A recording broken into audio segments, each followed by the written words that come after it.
Hello, is this the Starknet ID workshop, or am I missing something?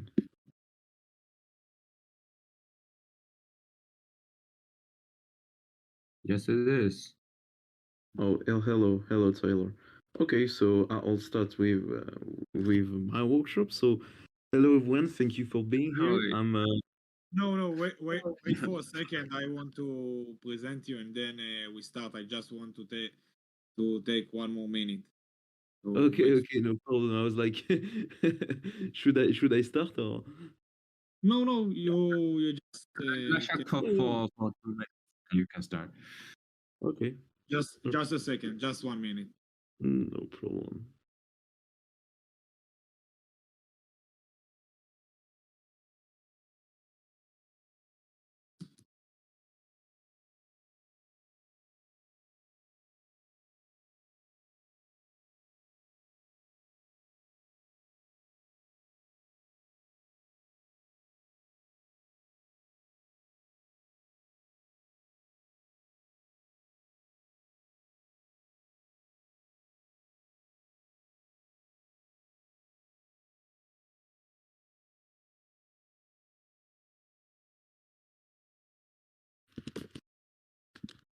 So welcome everybody, and thank you for coming to this workshop, Starknet IT.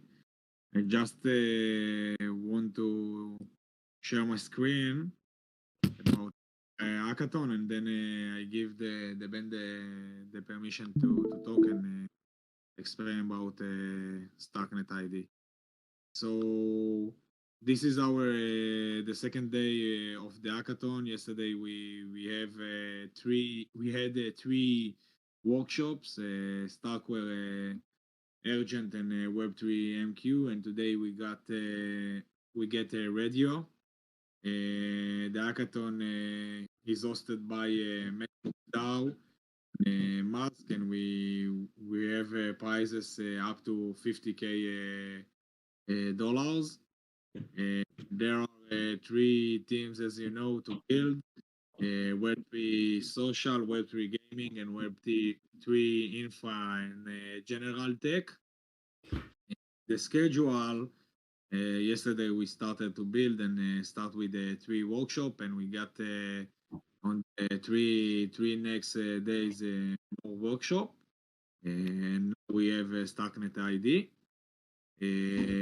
Prizes, as I said, is up to 50K. The gold prize, the first place, is 20K, and we have bounties for each work. About us, we are in Matchbox DAO, take the part of on-chain gaming, and Mass are about the social network part. And we prefer to build on Starkware, but you don't really must to do it on Starknet. We had a lot of judges, and you can see Ben from Starknet ID here, the founder of Starknet ID. And we had a lot of partners, as you know. And about Starknet ID, they are build the identity and the naming service for Starknet. And Ben, it's your turn to explain us more. Hello, thanks. Thanks for this introduction. So yeah, basically I'm Ben from Starknet ID, and I'll show you today what is Starknet ID and how you can build on it, and how we see the identity on Starknet particularly. So let's dive in. It will be really short, so don't hesitate if you have questions. So let's me share my screen. Here we go. Um, here we go. So can you see my screen? You can say yes on the chat or with the vocal if you do. I guess you can.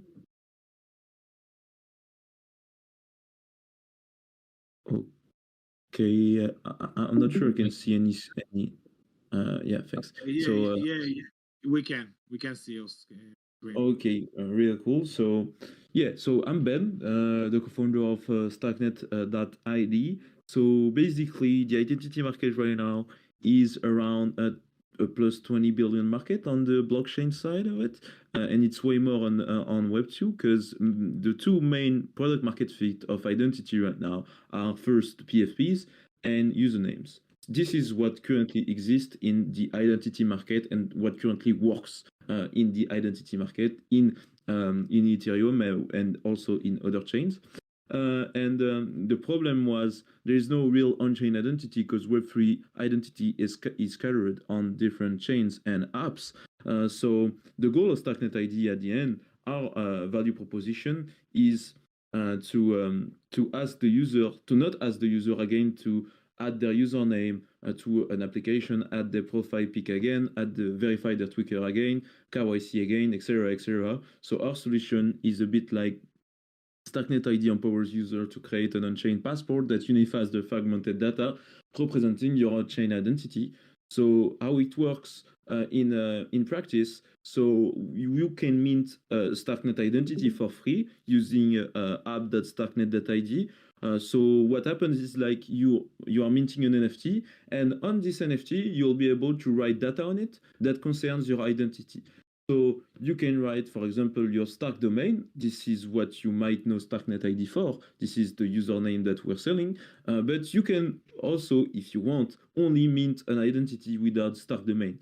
And you can also, in the future, we're building it actually, write on it your ENS, and bridge your ENS from Ethereum. You can also write your social media. You'll also be able to write, for example, a proof of humanity, a KYC, a credential from POAP, a proof of attendance for POAP, an SBT, link everything that has that is in the subject of identity, of your on-chain identity. So our goal is really to be the solution that empowers users to create an on-chain passport that unifies the fragmented data representing your on-chain identity.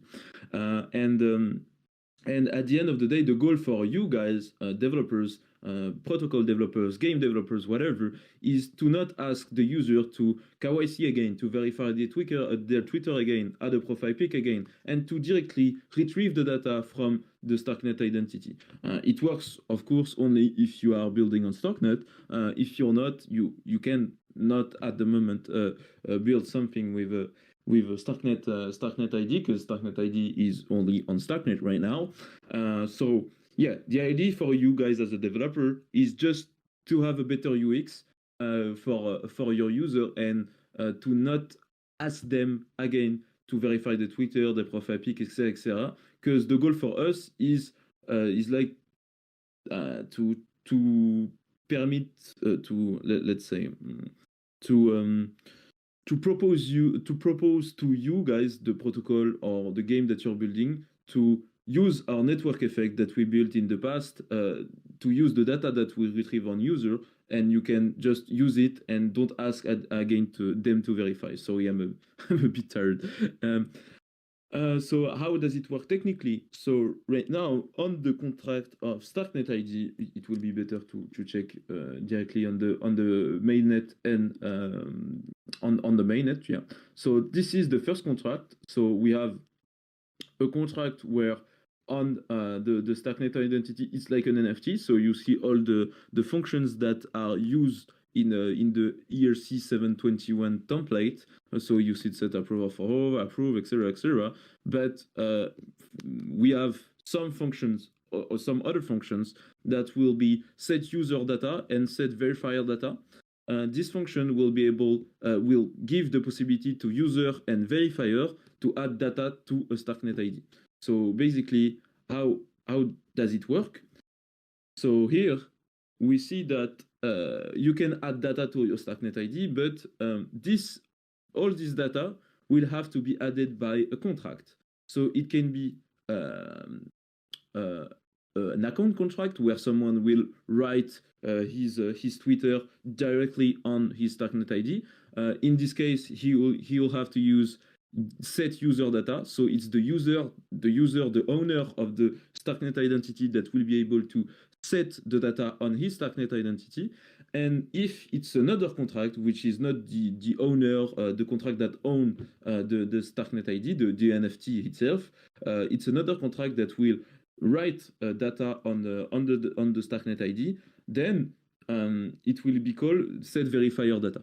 So what it means, like we have two contracts currently on Starknet ID. We have the Starknet identity contract, which is the passport here, this passport on the left, and we also have the .stark contract, where the .stark contract will write on the Starknet identity contract and say, okay, I'm the official .stark contract of Starknet ID. But if you want, you could make another naming contract and say, okay, I'm another naming, for example, that is writing on the Starknet identity.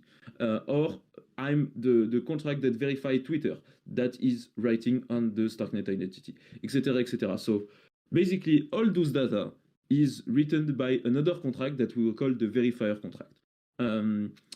So these data are all data written by new contracts.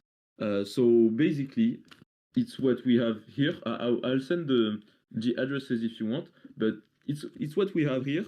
So here we have the set user data only for the owner of the NFT, and the set verifier data. Everyone can write something on the Starknet identity of someone, but it will be a bit useless if this verifier address is not used by everyone. So, for example, if today you want to fork the contract of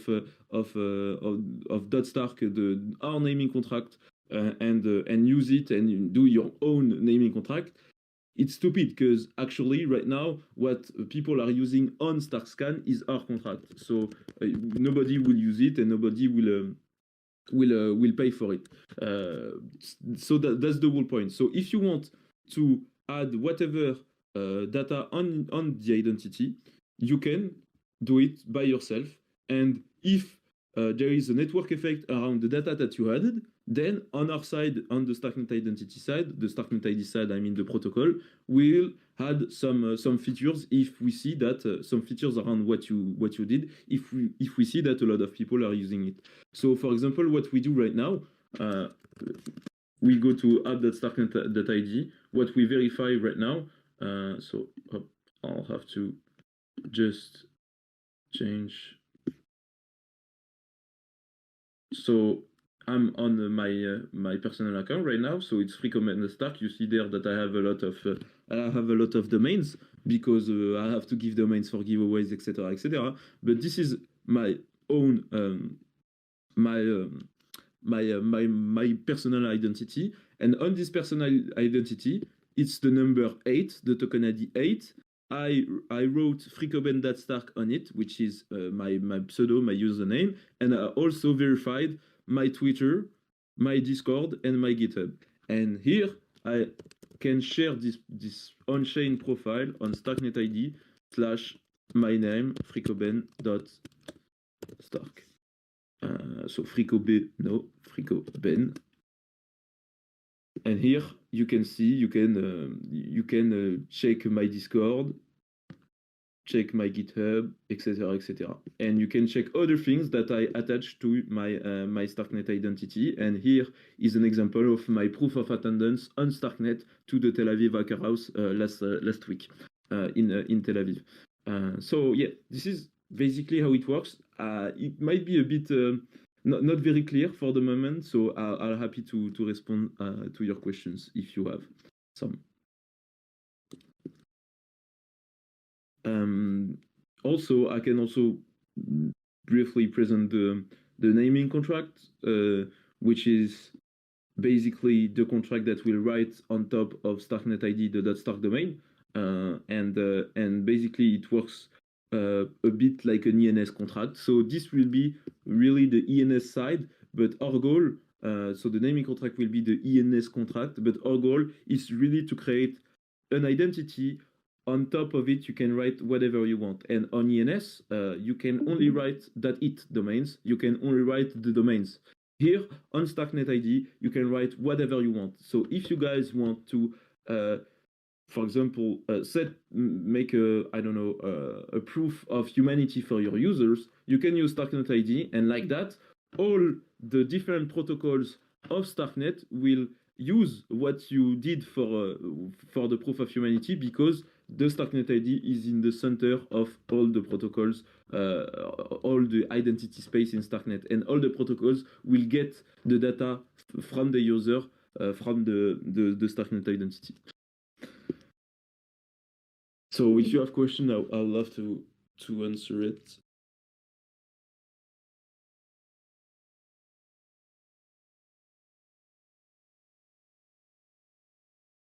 So I guess no questions. Maybe there's in the general chat. Nope.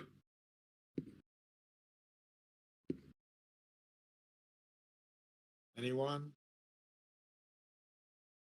Yeah, no questions. So I guess it was clear, but I'm not sure because I was. Yeah, I just think that all was clear, but I think if you can just take a look one day or something like that per day for a question, if the builders have something, it's be awesome. Yes, you can ping me if you have questions. And if you want to build on Starknet ID, definitely you can ping me. Especially because it is really useful for you guys if you are building a game, for example, because right now a lot of the games of the ecosystem in Starknet are using Starknet ID to retrieve at least the username. And if you guys want to retrieve the username for your app, you can ping me, or if you want to add other data to a profile of someone on your game, and then you can also ping me, because we can add this data to Starknet ID. And like that, all the protocol will also share this data. If it's data that is only used in your game, then it's useless. But if it's used, it could be used by the whole ecosystem. It's cool to add it to a Starknet identity. Sure. So really thanks Ben for the workshop, and it was awesome, and thank you. Thanks a lot. Thanks a lot, guys. Have a good day and good hacking. Thanks. Bye. Thank you, everybody. That's a quick one.